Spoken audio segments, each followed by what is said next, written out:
வாழைக்காய் வறுவல்.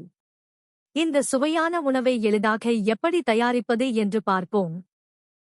வாழைக்காய் வறுவல் என்பது தென்னிந்தியாவில் பிரபலமான ஒரு சைவ உணவாகும்.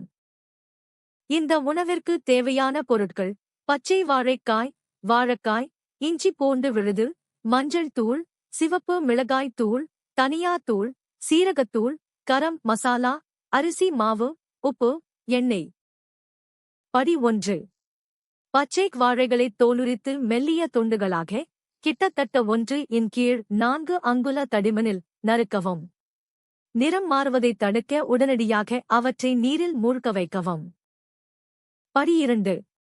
ஒரு கிண்ணத்தில் வாழைப்பழத் துண்டுகளின் நீரை வடித்து அதில் இஞ்சி பூண்டு விழுது, மஞ்சள் தூள், மிளகாய் தூள், கொத்தமல்லி தூள், சீரகத்தூள், கரம் மசாலா, அரிசி மாவு, உப்பு சேர்த்து மெதுவாக கலந்து வாழைப்பழத் துண்டுகளில் மசாலாக்கள் சமமாக பரவுமாறு செய்யவும்.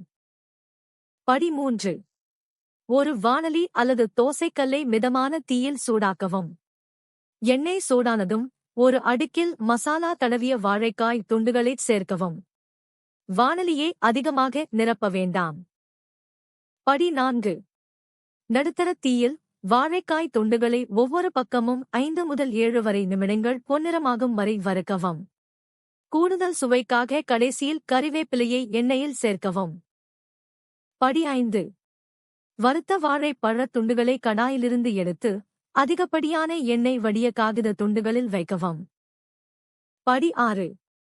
எஞ்சியுள்ள மசாலா தடவிய வாழைக்காய் துண்டுகளை அதே முறையில் பொரித்தெடுக்கவும். படி 7. இது சாதம் மற்றும் சாம்பார் அல்லது ரசம் உடன் பரிமாற ஒரு துணை உணவு. அவ்வளவுதான். முழு செய்முறையையும் சரியான அளவுகளையும் விளக்கத்தில் உள்ள இணைப்பில் பெறலாம். வீடியோ பிடித்திருந்தால் லைக் செய்து சேனலை சப்ஸ்கிரைப் செய்யுங்கள்.